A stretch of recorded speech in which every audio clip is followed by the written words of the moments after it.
using machines to understand the diffuse universe. Oh, that's sad. What happened? That's all right, it's not a big deal. For those of you who are font nerds, this was all supposed to be in OCR, optical character recognition font, because I'm interested in this question of using machines to understand things, but it's not anymore. But luckily you're not machines, so you can read this just fine. In any case, I'm going to be talking to you about trying to understand the diffuse universe. And I think the role of astronomers and astronomy in this context, among this crowd, is to show pretty pictures and to provide hard problems. And so I'm hopefully going to do both of those things. I'm not going to tell you a whole lot in the way of answers. This is very much the beginning of an exploration that I really want your help on. Communities of machine learning, communities that do statistics, communities that interpret large data sets are really going to be useful for, and I just sort of want to pose this problem to you because I think it's a problem that's not been well posed, at least not commonly well posed. So here's the layout of my talk. First, I want to talk about things in space. Then I want to talk about not things in space, space but not things. I want to talk about a love affair that's gone on for a long time between machines and objects, and how great we are at thinking about objects and how great we've taught machines to think about objects. I want to just give a case study of what I've done a lot of work on myself for my thesis and in my postdoctoral career, studying the neutral hydrogen interstellar medium, which I think poses a very interesting problem in this context. It's not the only version of this problem, but I think it's a good one. Then I want to sort of roll up a couch here and lie down and talk to you about my problems and tell you what they are, what progress we've made. One of this way so I can distribute the poll damage here. And what progress we've made, but really I'm not going to tell you a lot about progress. I'm going to tell you most of the problems. And also in particular from that one work by Destry Saul, who's in the audience here, and then I want to tell you that this problem gets worse. So I hope this is a very optimistic talk. Is this going to be more pessimistic than the last one? It's going to be, yeah, we'll take a poll. Yeah, just there's more or less pessimistic. Okay, so, I'm also going to show in infinite times fewer equations, and I'm also going to show a very, very small fraction of words. So there's going to be a lot of talking and images, so if you need to read things, you're in trouble. I'm going to start at the very beginning, which is to say with our ancestors looking up in the night sky. And so what was different about the night versus the day? Well, the night was full of these stars. And in particular, the night's really different from the day because during the day you see clouds, you see things floating around. And you'll notice that no clouds have names like Sirius or Rigel or what have you. We reserve those for stars. And it's because every night the same stars come back. And that they're objects, they sit there. And even planets, you have the same, you've got Saturn, you've got Jupiter, but the cloud that goes by that looks like a duck doesn't have a name because you're never going to see it again. And it's not even a very well-defined object. So our first intuition about stars, I think, was actually really accurate. And the universe in general was a really good intuition, which is that there are things out there, and they sort of are really well-defined as things. So your star is an incredibly well represented as an object. Right, if you and I were stars in the universe, we'd be separated typically by, if I were the size of a star, we'd be separated by about the size of the Earth. The nearest star to me would be on the other side of the Earth. And so that makes us a really, it's very clear that this is a thing and that's a thing and there's nothing in between. And then nothing is really well defined. Density contrast between a star and what's outside the star is sort of order 10 to the 24, 10 to the 26, 10 to the 28. That's a really steep density contrast. And we can determine objects in this room even though their density contrasts aren't so well, and we can name them and so forth. So I think we were really good early on at talking about objects in space. And that psychology has persisted in terms of the way we think about astronomy. But I want to talk to you more about the diffuse universe, not just objects in space. I hope you're all very proud of me. This is my first pie chart. I've never had a pie chart before to talk. I've never made a pie chart before. Really exciting. Anyway, so this is the universe's mass energy budget here. And a thing I just sort of want to point out is how diffuse, when you actually look at what's going on in the universe, things really are. So the gray there is dark energy that was spoken out earlier today. And that's obviously very diffuse. It's even very psychologically diffuse. It's not really clear we know what we're talking about. But it's 73% of what we would call the mass energy budget of the universe. Then there's dark matter. And dark matter is these tiny, weakly interacting massive particles that are flying around through this room, through everywhere, at all times, and they're certainly rather diffuse. Now, people, when they talk about dark matter, talk about it in terms of both halos, which are in some sense objects, but we know, and I'll show you in some later slides, that there's a lot of diffuse stuff going on with that too. But even if we just talk about the atoms, the baryons, as we were talking about before, let's see, 7/8 of that is gas. Okay, this is just hot gas that permeates the universe, that's clustered around galaxies, but certainly isn't in objects in any sense. So even if you just talk about the atoms, we're mostly talking about things that aren't objects. And this wasn't apparent to us, when we were ancient people lying on the beach looking at the stars. We weren't, this much of it we really didn't see. And indeed, actually, most of this we don't see either. But there's a tiny sliver of this that we see, and that what we see is really, really quite compact. But when we're interested in the universe, a lot of it's diffuse. Now, I feel like I'm kind of selling you a line here, because I don't think that we need to be interested in this stuff equally by unit mass energy. For instance, I'm terribly uninterested in the 73%. This is, as far as I can tell, two numbers, and at some point, maybe somebody like you will tell me reasons to be very excited about this, but for now, I'm terribly bored by it. So I don't think this is a terribly good argument for what you should be interested in. This might be a somewhat better argument for what you should be interested in. This is a different budget. It goes to the 2012 astrophysics budget. Now, I'm not quite dumb enough to get into a political discussion about the astrophysics budget of NASA in this building. That's insanity. But I do want to point out what the biggest wedge of the pie is right now. The biggest wedge of the pie is cosmic origins. Now, this is sort of a broad gloss for all sorts of different kinds of projects that are happening within NASA. But the thing about origins, when we're talking about the universe, is that everything started off really diffuse and became really dense. You can sort of tell the entire history of the universe by just saying, we started off as a big diffuse thing, and then we became a dense thing via gravity. That's kind of, if you just wanted to say astronomy origins in one sentence, that's what you'd say. And so I think cosmic origins, the idea that we are, as a group, interested in, as represented by this, as a group, we're interested in the origins of various things we see. That means we need to be understanding the diffuse phase. We need to understand the diffuse universe as well as these point-like particles, stars, planets, and even galaxies, which I'll get to. So to go to the beginning again, this is the WMAP sky, and prefaced earlier. And what you're seeing, what you're looking at, is a giant diffuse gas. You're looking at the universe a couple 100,000 years into its evolution, and there aren't any objects formed. This is how we started. It's this big, hot gas that's very diffuse and is the entire universe.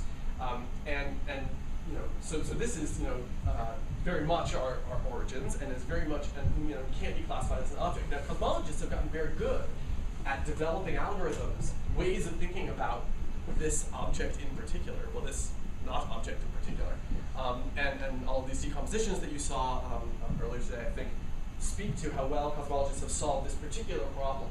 And I guess I'm going to stress throughout this talk how bad we are at doing this for the rest of the diffuse universe. This is the Millennium simulation, and again, what you're seeing here is dark matter.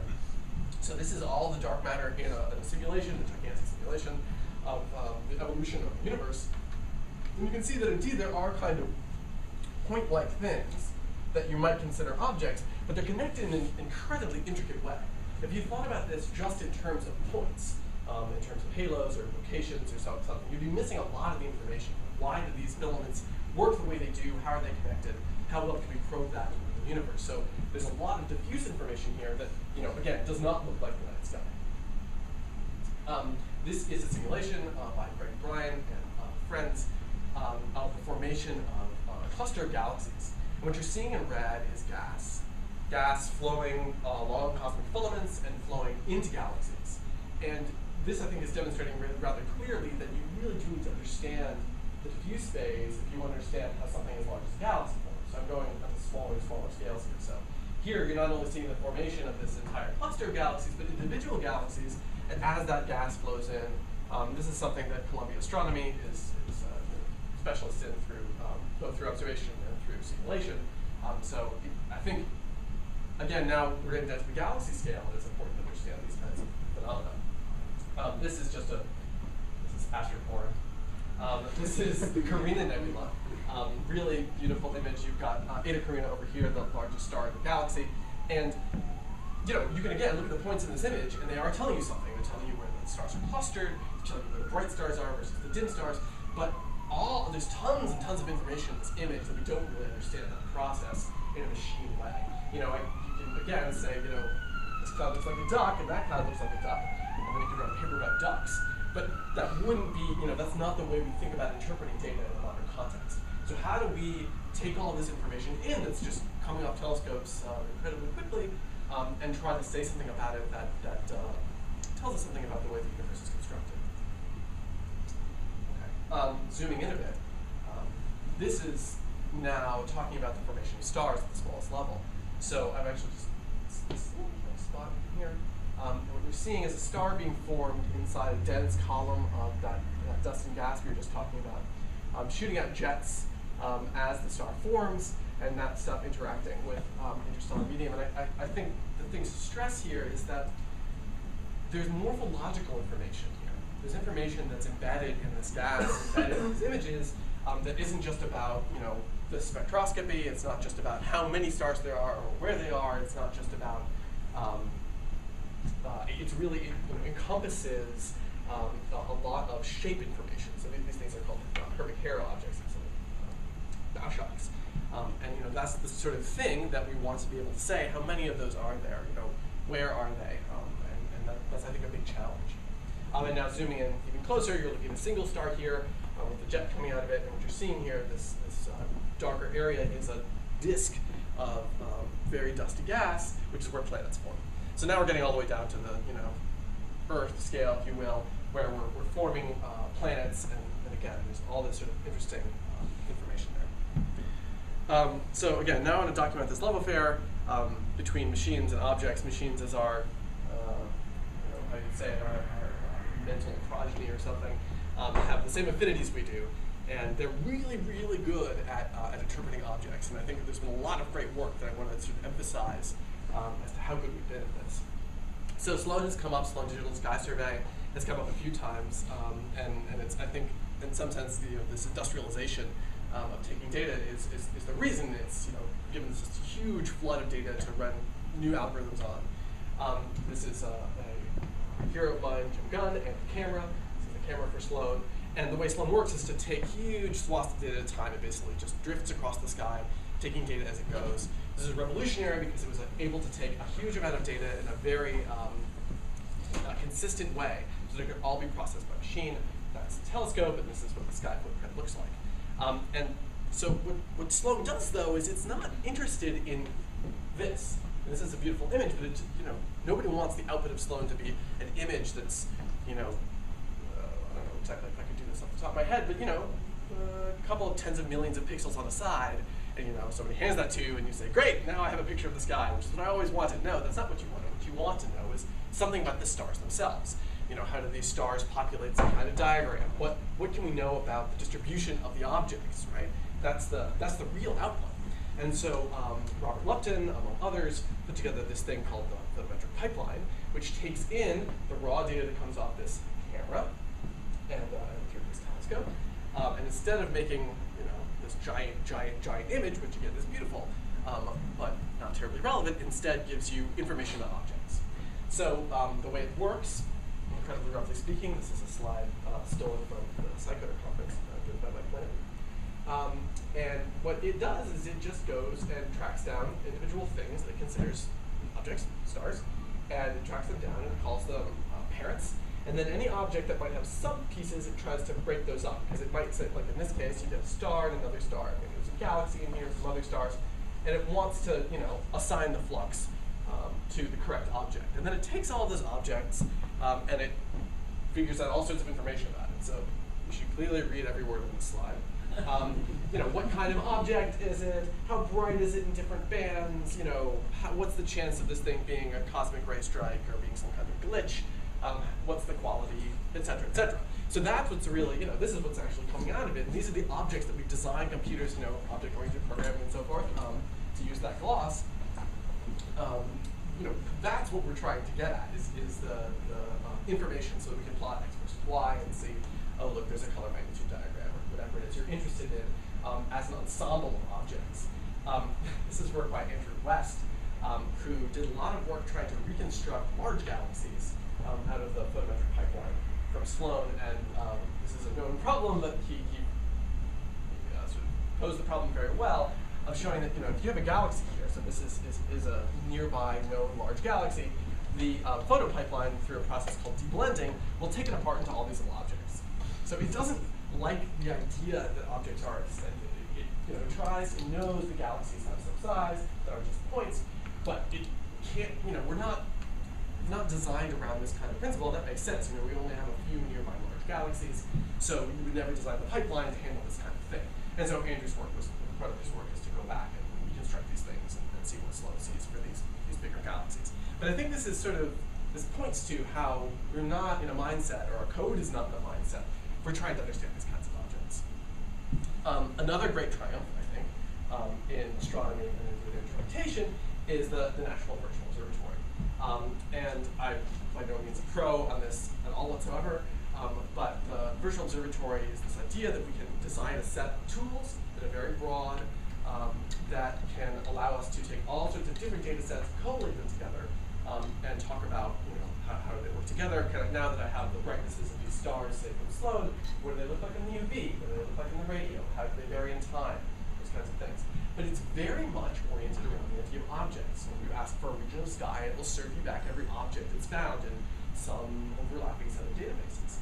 And there are images, some image of the sky here, but it's very much oriented around this object-oriented way of thinking about stars. But very, very amazing for being able to collate all this different kind of information together.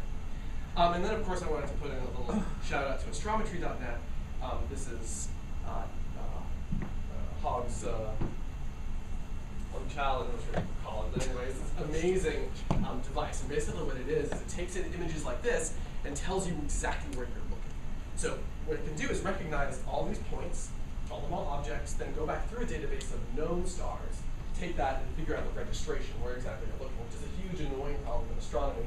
And basically he and Dick Finkbeiner, I guess, decided that it was a stupid problem and nobody should ever have to solve it again. So they just wrote, along with a lot of very smart graduate students and postdocs, this algorithm for doing it. But again, it is designed entirely around this idea that we have points in space. That we have these little Gaussian points, they all have values of various kinds, and that this database is an organization of those objects. Okay, so now I want to talk about the neutral interstellar medium. So I did a lot of my thesis work on studying gas, neutral gas in our galaxy. Okay, so this is a view of NGC 628 from the Thing survey, and this is a different galaxy. This isn't, of course, the Milky Way, and this is what it looks like in the optical ish. And here's what it looks like in the neutral hydrogen. So you can see that the disk is very extended. You can see all these beautiful spiral features in it. And this gas is important to understand because it's part of a relationship with the formation of stars. So a bunch of stars kicking around your galaxy, some of them die, they kick material back out into the galaxy, that material cools, becomes this neutral gas, then it forms under gravity into molecular clouds, becomes stars again, and there's this recycling process that you're probably familiar with. So understanding the structure of this gas is crucial to understanding how stars form and what the structure of our galaxy really is. So if you're looking at NGC 628 from where you sit, it kind of looks like a thing. There's nothing over here, there's nothing over here, there's nothing over here, and then there's a thing in the middle. Now it's not as thing-like, it's not as object-like as a star, which is really a point in the middle of nowhere. But if you look, if you pointed your telescope over here, you really wouldn't see anything. So at least it's a contained object. Well, that problem, that simplicity goes away when you're talking about our galaxy. So what I'm showing here is the Leiden, Argentina quantum survey. So this is a survey conducted in neutral hydrogen, the 21 centimeter line neutral hydrogen, of the whole sky. And you can see that there is data in the whole sky. It's a whole sky covering image. This is an Utah projection. So this is galactic north, this is galactic south, and this is the plane of our galaxy. Now I'm showing it crushed. Now when you look in any given direction in the sky with the radio telescope, you're going to see a spectrum, right? So this isn't actually an image, the data set that this Leiden Argentina long survey is. It's actually a data cube. So you've got a position, say galactic latitude, galactic longitude, and then velocity as your third dimension. Okay. So that's the kind of objects I'm going to be talking about over the course of the next little while. is these PPT cubes, position velocity cubes. So we are trying to, a lot of my thesis work and work that I've been doing with Destry has been trying to expand this kind of effort. So instead of doing this with a 25-meter telescope, we're doing this with a 300-meter telescope. This is the Arecibo 305-meter telescope, the largest telescope in the world. Don't let anyone ever tell you otherwise. This is the alpha receiver. So this thing is a 7-beam focal point array. And the idea is that instead of, so up until 2004, basically the telescope would look in one direction at a time. So, you talk about your megapixel camera, your gigapixel camera. We had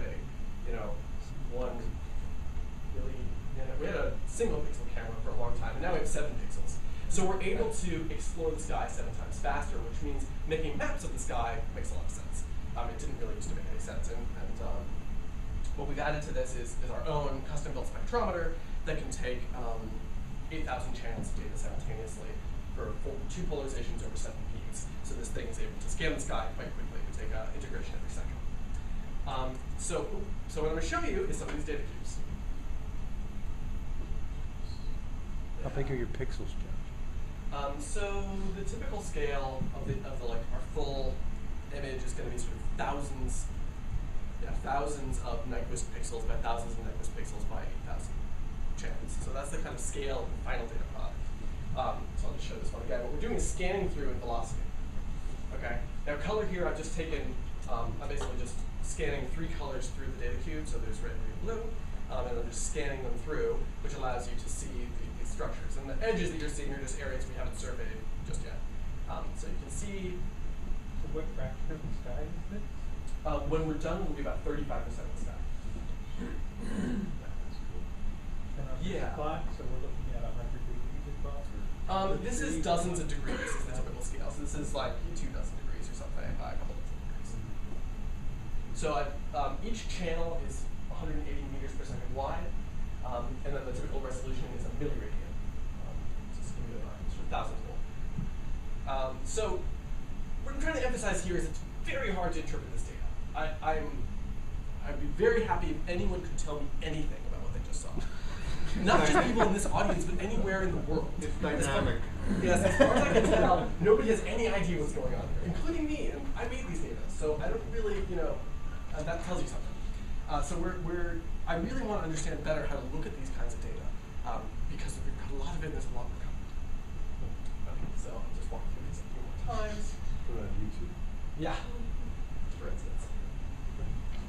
So I want to talk about a couple ways that astronomers have tried to interpret these kinds of data in the past. And I think about this in sort of 2 methods right now, neither one of which I really like. This is the observer's method. So this is work by Naomi Griffiths and a company. These are the Australians are really interested in this kind of work, and that's what she is.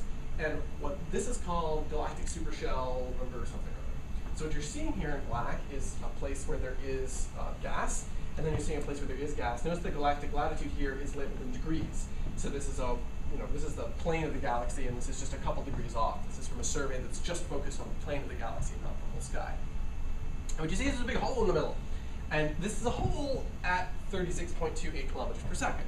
So as you scan through in velocity, you can, you'll see different features as you go. But it's not completely clear that places in velocity, this is not a position cube, it's a position velocity cube. And so it's not completely clear to me that we really understand how to do this, how to go from this position velocity space into a space that we know how to deal with. And so when you see a hole like this, you might think, well, a supernova went off, it blew material out, and we've got these chimneys, and you can tell a story about this, but we don't know how to find these things in an automated way, and we don't really know what they mean yet. So this is sort of my, here's a duck, here's a duck, here's a duck, I'm going to write a paper about ducks kind of situation. And I think that's very important, but again, there's no way to statistically quantify this kind of thing, and again, I don't really know if we know what we're looking at. So this is a paper I was involved with that does the completely opposite direction. So instead of the observer's method, this is a theorist's method. So this is work by Alexei Shepardov from about 2005 to 2010. And the idea is the following. So you make an assumption. You say, well, look, I'm looking in one direction, and for a given pixel, I'm going to be seeing in this structure of gas some turbulent eddies. Okay, so when theorists talk about the interstellar medium, they're typically talking about how turbulence works. How does this thing evolve and eddy. And as this beam gets bigger, if you average your beam larger and larger, you're going to see a different spectrum. And that spectrum will get sort of blobbier and blobbier because you'll be resolving larger and larger eddies, and you'll see more and more turbulence. And so they've designed, sort of by comparing this to simulations, a way to get an idea of what the structure of the turbulence is. But this kind of mechanism, and I'm just showing a schematic here, this kind of method completely ignores the concept of shape. And it doesn't allow us to use the data let's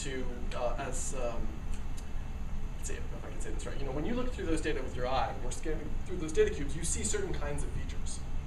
And all of that information is thrown away. We can't really learn anything from this. We can only, you know, say, this is going to tell something about turbulence. We can't learn anything from the data a priori. This is a next slide for some reason. Okay, so now I'm going to tell you about my problems. So this is an image from work by Ford in 2010, which I just stole because it, I think, encapsulates this problem pretty well. So again, this is the galactic plane, and we're just looking in one particular slice in galactic longitude, just some particular area of the world. This is a lower resolution telescope than the work with Arecibo, but what you can see is that there's all these sort of little blobby features. These little blobs. And these blobby features, in their observations, typically happen a little bit above and below the plane of the galaxy. Okay? And this is a really interesting area to study. The reason this area is interesting is because we know that the galaxy forms stars over time. And if those stars were to cease getting any fuel, you know, we wouldn't see any more star formation. But we see star formation, so we know that fuel has to be coming into the galaxy, and it really has to be coming in somehow. And so it's going to be coming in through the surface of this galaxy. This is called the disk halo interface, and it's sort of the Wild West of the galaxy in a lot of ways because we really don't understand much about it. So probing these kinds of structures in the low halo of our galaxy, maybe a kiloparsec above the plane, may be a way to understand how fueling works, how material flows out of the galaxy, and what exactly is going on in this area of the galaxy, maybe an indicator for that. So we got interested in this problem of looking for these kinds of objects in our data at high resolution. So this is work by Mr. Saul that I'm involved with. And what we've done is taken our data cubes. So we have data cubes of this size, 150 of them or something, where we're going to search through for compact blob-like objects. What's the scale? The scale here, each pixel here is an arc minute. And our smallest resolution is about 3 arc minutes, about a milliradian. So 4 arc minutes. So what you're seeing here is just a particular slice in velocity, and then this line going through is just showing you what the spectrum looks like. So you can see these things poking up above the noise. Now, we wanted to drill down into this, and so we industrially devised a method of using basically a Mexican hat wavelet. In fact, 4 different Mexican hat wavelets in 3 dimensions. So remember, this is position, velocity space, moving this structure through these giant data cubes, looking for things sticking up. So once you do that, you can see you highlight some of these objects, and you have detections at 10, 20, 30, 40, 50 sigma. And that allows us to isolate individual structures of objects from this diffuse writhing mass of chaos that I showed you before. Then we basically do a water table analysis where we choose the brightest peaks and we grow them down, pretty standard methodology, and then we select out these objects. And then the objects that are small enough, we sort of consider as our isolated objects. So this is a program called BlobZoo, as an homage to Galaxy Zoo. And this was just run for us. We didn't publicize this at all because we only had 20,000 original objects or so. So we had a bunch of, each object was looked at by 3 people, and they were presented with this kind of display where you're able to navigate through these objects in position velocity space and look at their spectra and choose if they were good or glitched or connected here. Now, the glitch is a real problem because we have all this data that's contaminated in various ways because I don't do a terribly good job at actually selecting and getting rid of errors in the data. But this connected thing is actually really interesting, which brings us to kind of a complicated point, which is that, as I was saying before, I'm not terribly interested in objects. I'm interested in the structure of the thing as a whole. And it turns out these guys, they are somewhat isolated, but they also end up connected to larger structures. And that doesn't make them uninteresting, but it does mean that we don't really understand how to devise algorithms that are going to find what we're looking for because it's not completely clear what we're looking for. So there's a relationship, a constantly involving conversation between the data and our algorithms as we go back and forth, trying to better understand where these structures come from and what they're connected to. This is what they look like on the sky in the end. This is our sky coverage. This is degrees in declination. This is hours in right ascension, and you can see every one of these little white points is one of the clouds that has passed all of our criteria.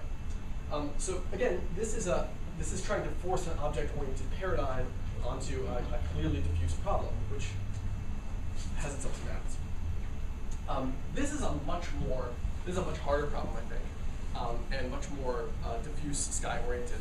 This is work again by Naomi Griffiths, and what they found was looking in the plane of the galaxy. This is again the plane of the galaxy. There's all these striated features. You can see the grayscale here is again the neutral hydrogen, and there's these straight lines. And what they're seeing in the background, what they're showing with these straight lines, these things, is polarization of starlight.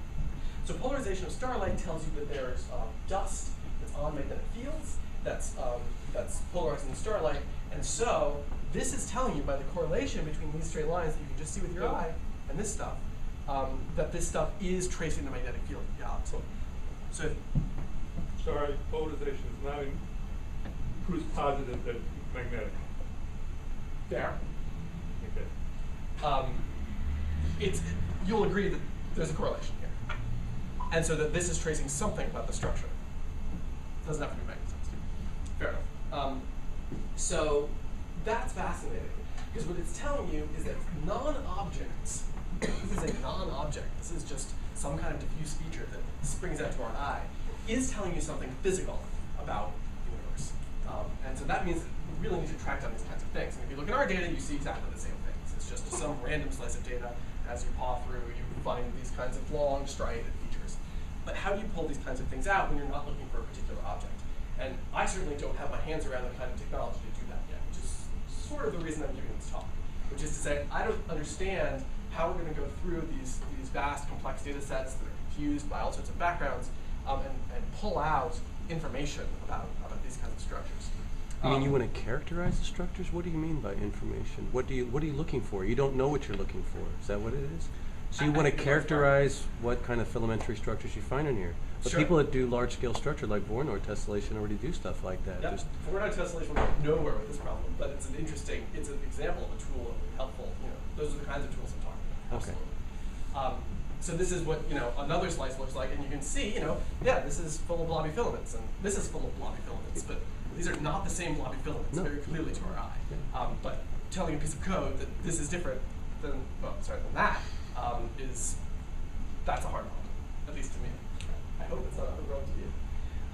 And then in the end, what we're really going to be able to do is compare simulation.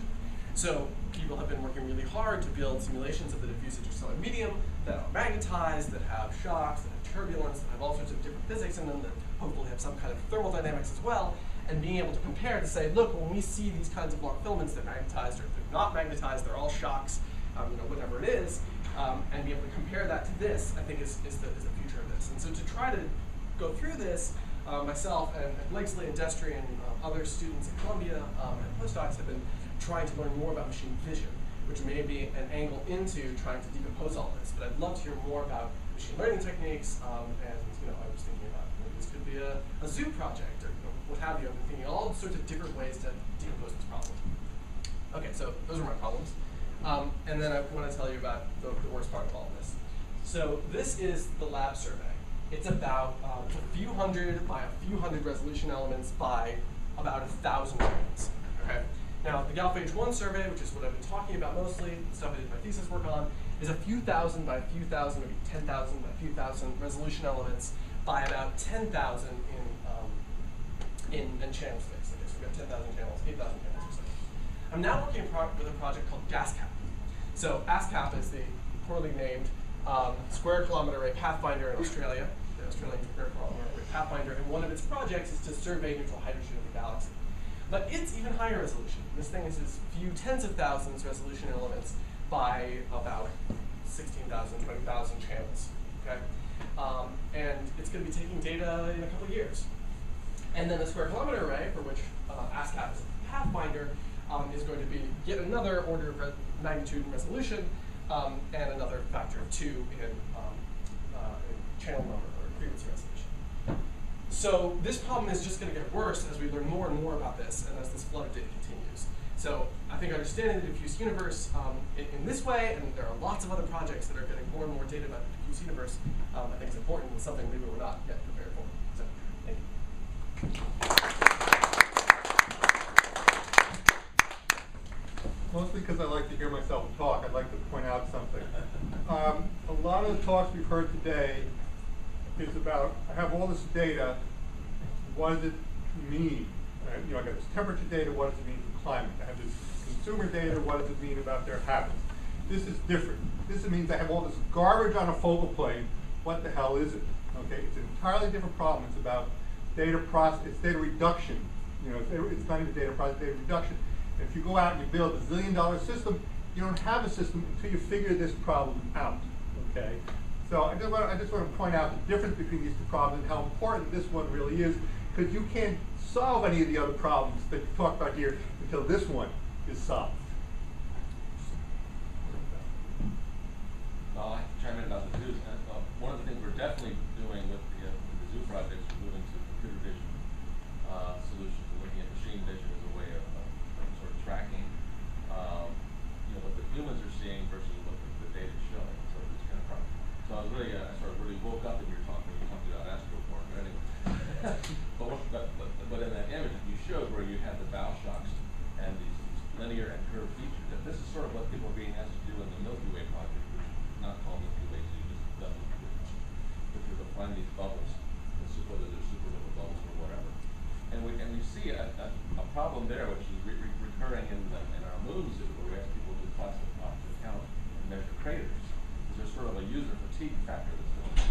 So with galaxies, it was easy. Here's a galaxy, click, classify. Here's another galaxy, click, classify. With something like people looking at maps or images like this, find everything in this image. People, they don't know when to stop. Okay, so in our moon zoo, we have sub-crater fields where people just, measure the two biggest craters or the two smallest, or some completely random fraction of the craters in the field. Okay. So if there's some way we can apply computer vision to the problem, that is, sort of tracing arcs, tracing lines, tracing things which, for almost like image segmentations are a problem, where you can sort of find the features and characterize them in some computer-friendly way that go into a database that you can now do analysis on. Try now to analyze all this stuff. So I think there's really some interesting corollaries that you're saying doing here and what we're trying to do in these other projects. We really are gravitating to some of this machine vision instead of machine set compass. But you're mostly doing unsupervised learning, right? Like you don't know what you're looking for. So there might be a little in machine vision that would help you, but generally machine vision you give it labeled images. Say you find faces in an image or targets of interest. When I say machine vision, I mean things that find gradient detection, edge detection, things like that. Yeah. You're not labeling what it is. Right. You're just finding So one of Louis patterns. Bonon's, so you mentioned the ESP game, but that's just one of Louis Bonon's games for human computation. His website is called WAP, Games with a Purpose. And one of them, it is images, and you ask two users to draw the edges around it or something. That something like that could be adapted, but there they know what they're looking for. They're looking for cars or people. Yeah, so this problem, or maybe this problem, I would know if a computer gave me an output that said, I have an intensity and a direction as a function of position on the sky. I would know personally how good that was when I'm looking at a problem where there's something that's pretty clear that I'm looking for. This is what would spur this all on. But again, you have fields like this where, it's not clear the question that I'm asking, and I certainly wouldn't want it to have the same result for this as it had for this. But what you could do is clustering. You could have a huge database of images and then cluster them, and then later you as the scientist would take a few random images from each cluster and say, oh, these are gas spirals, or these are, I'm speaking very non-technical, but whatever they are, whatever they look like. So you're saying, showing a zoo tech project where you show two images and you say, rate on a scale of 1 to 10, how similar they are. Right. And if it shows, you know, this guy, or it shows this guy and this guy, it'll say, oh, they're pretty similar. Whereas if it showed this guy, Oh, well, for that, you don't know. even need humans. So there's clustering algorithms.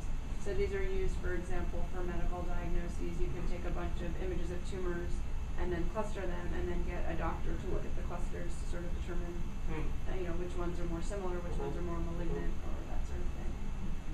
So that you can do automatically without humans, but there's always a number of how many clusters, which is not very well known. You could do a hierarchical clustering, where at the top you have one cluster, and then at the bottom you have the number of images of the cluster, but then you can take a vertical slice at some level, say 6 clusters, and then maybe examine some points per cluster to figure out, you know, what atmospheric, what astrological stuff it is. What the hell But is even that? if you saw an image So like just that, one I guess comment, I guess, to someone who Yeah. does computer vision and machine learning. Right. So it's not quite clear to me that, you know, if you were to put this through some machine learning pipeline, so computer vision pipeline, you can get much out of it because the images are so complex. And if it's not clear to you, as an expert domain, what's in there, it's going to be extremely difficult to sort of get anything meaningful. Right, it's not a computer vision supervised learning algorithms. problem, but Right. you said it's sort of an unsupervised thing. Right, so it's an unsupervised, so in that sense it's sort of quite difficult. But doing something like what you suggested, sort of having humans in the loop, and then having them judge similarity, and then based on this sort of high-level information, being able to feed it into machine learning algorithms and computer vision algorithms, and try to pull out of this sort of high-level similarity is maybe a way to go. And that sort of ties into this, I guess, galaxization. I think you have too much resolution. I completely agree. No, but I'm being serious. I mean, I think you need to reduce the resolution, make more general statements about what you have, and then start increasing your resolution until, you know, I mean, it could be that half of those twirly things, even though they look different, are exactly the same as some other twirly thing. It's just the wind is blowing, you know, to the left instead of the right. You know, so you go back to, you have to pull back. Yeah, I The mean, problem is that, you know, astrophysically, you know, we've had due to low resolution astronomers, you know, when I was in school, we thought about the 3-phase interstellar medium, right? And the point of these new discoveries from these alpha maps are that whole picture was just bunk. there's essentially nothing real in that, you know, model we were talking about. Because the structure, you know, is what's real, and none of these phases really. It's inherently complex. Yeah, but you can't do face recognition looking at pimples. You know, there's a Sure, but that's because you know about faces, but. well, that's right. He doesn't know about this, so let him start big and work its way down. But you have more than just the 2-dimensional. You have the 3rd dimension. yes. So again, Yeah. in theory, if you can characterize the structures, maybe there's some correlation with the structure shape and the energy in that structure or something. Absolutely, I mean, yeah, that so- seems obvious. And again, that you can leverage that totally off of people have done Voronoi tessellation of large-scale structure. They are very good at characterizing filamentary structure in all different scales. They can tell you what those are. And then you have an additional component. So you might be able to characterize all this stuff. You just run it through and see what comes out. And I don't think that's that difficult and that from that vantage point, frankly. Yeah, yes. I wanted to ask about these 10,000. Because I think you're sparing us with the images. You pick certain channels. Yeah. Some are black. And, well, I'm pleased to say I know nothing about your field, but I look at the pictures and I think there's probably No. No. We can certainly say that some pixels are noise. and you would think that however many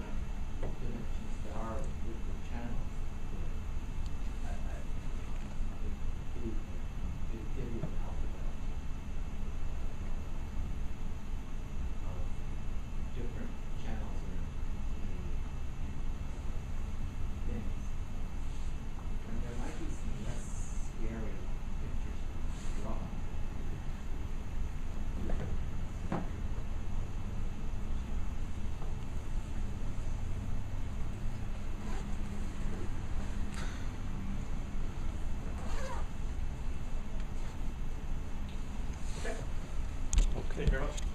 Thanks.